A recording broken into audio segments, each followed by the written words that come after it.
샬롬, 이동춘 목사입니다. 오늘도 여러분의 삶이 주님의 평안으로 가득하시길 기원하며 하나님의 말씀을 나누겠습니다. 오늘 주시는 말씀은 고린도전서 13장 4절과 5절의 말씀입니다.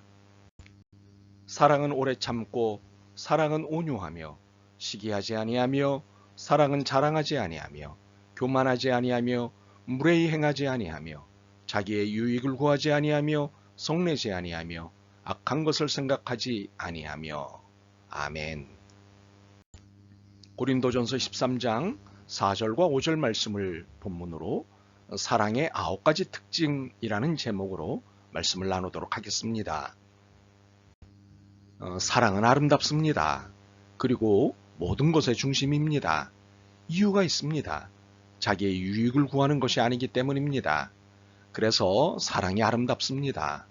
자기의 유익을 구하지 않는 것, 이것이 사랑의 본질입니다. 우리가 함께 읽은 본문은 자기의 유익을 구하지 않는 사랑의 본질이자 특징을 보다 깊이 설명하고 있습니다. 이것을 중심으로 말씀을 나누겠습니다. 첫 번째로 사랑은 오래 참습니다. 동서고금을 막론하고 인내는 미덕입니다. 인내에 관한 격언이나 속담이 많은 것으로 미루어 보아도 그렇습니다. 그런데 성경은 우리에게 단순히 참는 것이 아니라 오래 참는 것에 대해 말씀하고 있습니다. 얼마나 참는 것을 오래 참는다고 말할 수 있을까요? 베드로도 이것이 궁금했던 적이 있습니다. 마태복음 18장 21절에 베드로의 질문이 나옵니다. 그때 베드로가 나와 이르되 주여, 형제가 내게 죄를 범하면 몇 번이나 용서하여 주리이까? 7번까지 하오리이까? 이 질문에 대한 예수님의 답은 이러하셨습니다.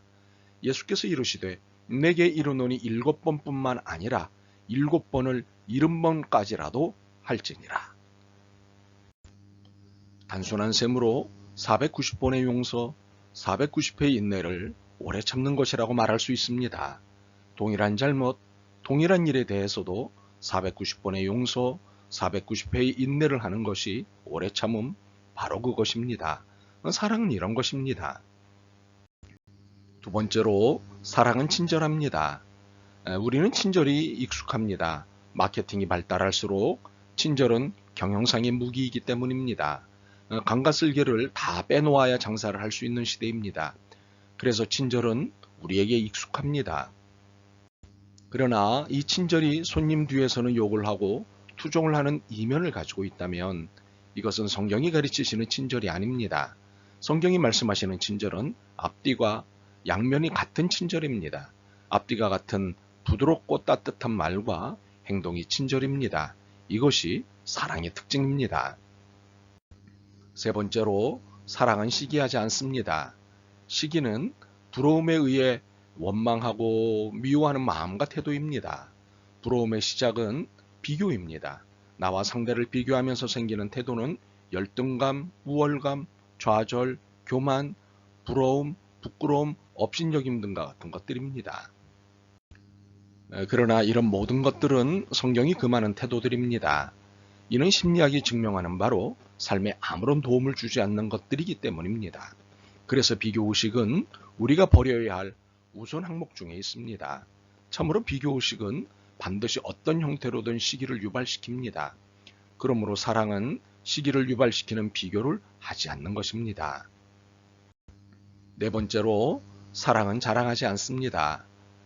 자랑이 무조건 나쁜 것은 아닙니다. 정신건강에 도움이 되기 때문입니다. 그러나 자랑은 우는 사자와 같아서 우리를 교만에 빠뜨리고 상대방을 시기하게 만듭니다.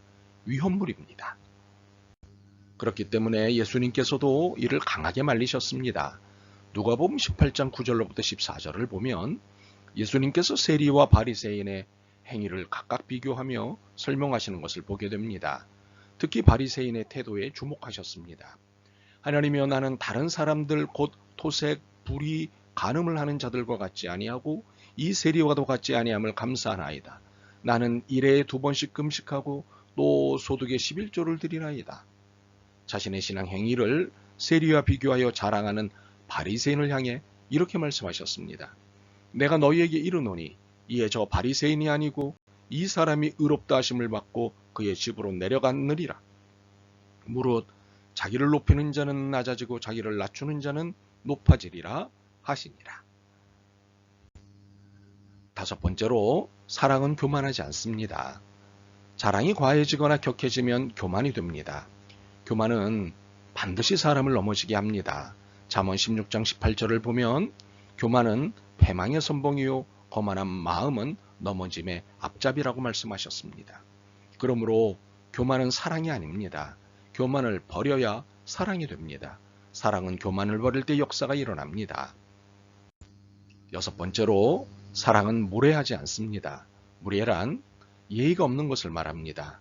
친절하지 않은 것을 말합니다. 시기하고 자랑하고 교만한 것을 말합니다. 이러한 태도는 사랑의 태도가 아님을 재차 강조하고 있는 것입니다.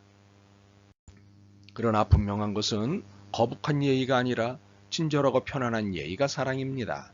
형식과 절차에 의한 예의는 부담스럽습니다. 편하지 않습니다. 파괴된 형식이 아니라 무시된 절차가 아니라 편안한 형식과 친절한 절차를 갖춘 예의가 사랑입니다. 그래서 기분 좋고 또 보고 싶은 감정을 가지게 하는 것이 사랑입니다. 일곱 번째로 사랑은 사욕을 품지 않습니다. 자신의 욕망을 채우기 위해 수고하는 것은 이기적입니다. 이기적인 것은 사랑이기 어렵습니다. 사랑은 이타적인 것이기 때문입니다.